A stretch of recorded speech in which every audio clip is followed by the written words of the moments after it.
Bem, Manuel, a gente teve falando agora das dimensões básicas, massa, falamos também da dimensão comprimento.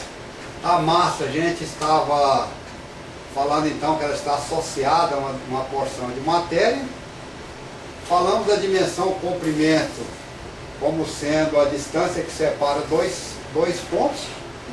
E agora está faltando uma outra dimensão básica, não menos importante, que é a dimensão tempo, né? Tempo, né? E aí, o que você tem a dizer para nós sobre essa dimensão? A gente sabe que essa dimensão está presente na nossa sociedade desde os primórdios. Então a gente media o tempo por períodos.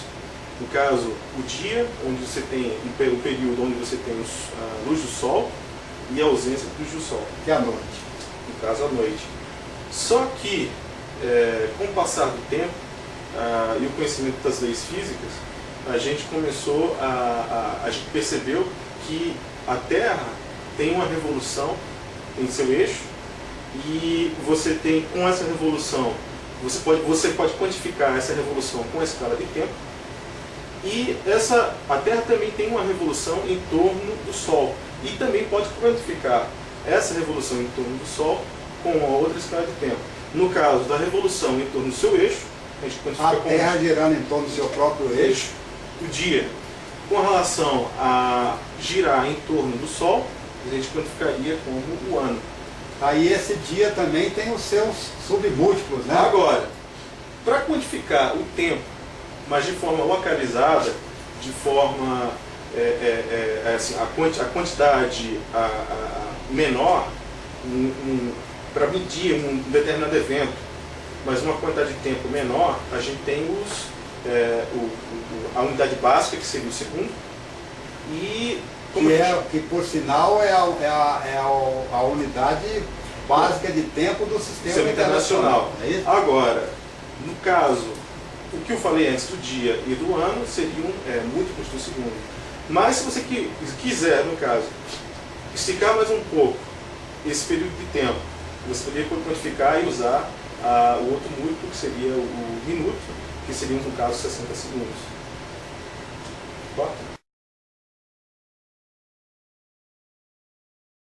Gravando. Bem, Manuel, na nossa última gravação, estávamos falando da dimensão tempo, e você dizia que para se medir, né, para poder quantificar essa dimensão tempo, nós precisamos de um fenômeno periódico, né? Você precisa de sempre associar um período. Bem, para poder mostrar então um tipo de um fenômeno periódico bastante elementar, bastante simples, nós arrumamos aqui uma porção de massa, um pedaço de arame, e vamos colocar esse bloco de massa para poder girar, tá? E eu pediria o seu auxílio, Manuel, cada vez que ele passar de frente para a câmera, você contasse para mim 1, 2 e assim por diante, combinado? Combinado. Então vamos lá. 1, 2, 3, 4, 5, 6, 7. Manuel, quer dizer que isso poderia ser então definida como a nossa unidade de tempo? Pode. Então esse fenômeno periódico que nós estamos gravando, então poderia ser, ou seja, cada vez que essa massa está passando na frente da câmera, a gente poderia definir isso aqui então como sendo a nossa unidade de tempo, não é isso? Uhum. Bem, Manuel, você contou 1, 2, olha agora o que eu estou fazendo. Conta para mim de novo, Manuel. 1, 2, 3, 4, 5. E aí, tá mais rápido tá ou tá mais bem mais rápido? Bem mais rápido, né? E agora, Manuel? Você estava contando 1, 2, e agora, hein? 3, 4, tá bem devagar, bem devagar.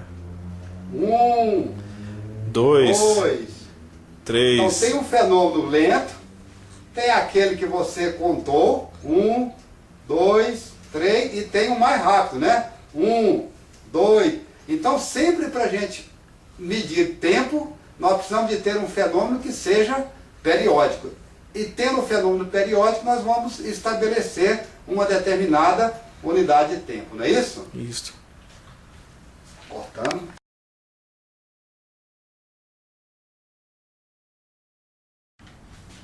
Manuel, nós acabamos de mostrar um movimento periódico, que era essa massa fazendo esse movimento circular, ou seja, de volta completa, mas um outro tipo de fenômeno periódico que a gente pode apresentar também é esse movimento chamado de movimento pendular, onde nós temos aqui uma haste, que é esse arame, e aquela mesma massa que nós utilizamos na demonstração de volta completa.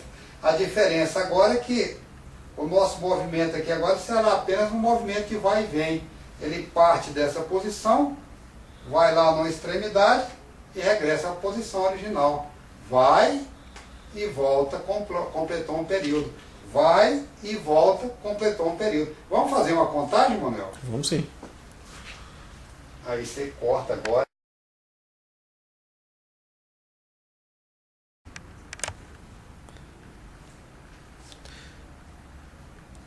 Bem, Manuel, então temos aqui novamente um outro fenômeno periódico e obviamente a esse movimento periódico está associado um período. Eu vou colocar o pêndulo em movimento e cada vez que ele completar um período, então, você faz a contagem para mim, fazendo o favor, tá, Manuel? Então tá bom. Vamos lá. 1, 2, 3, 4, 5, 6, 7, 8, 9, 10.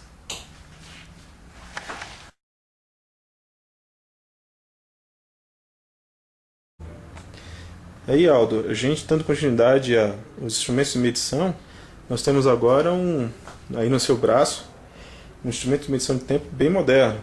Você vê que você tem a marcação de hora, minuto e segundo. Bom, nós estamos gravando à noite, são 7 horas e 21 minutos. E eu gostaria que você mudasse aí para a gente ver a parte de cronômetro. Você pode acionar o cronômetro aí para a gente ver a variação. Pronto, acionando, olha, 1 segundo, 2 segundos. Vamos deixar ele correr. 8 segundos, 10.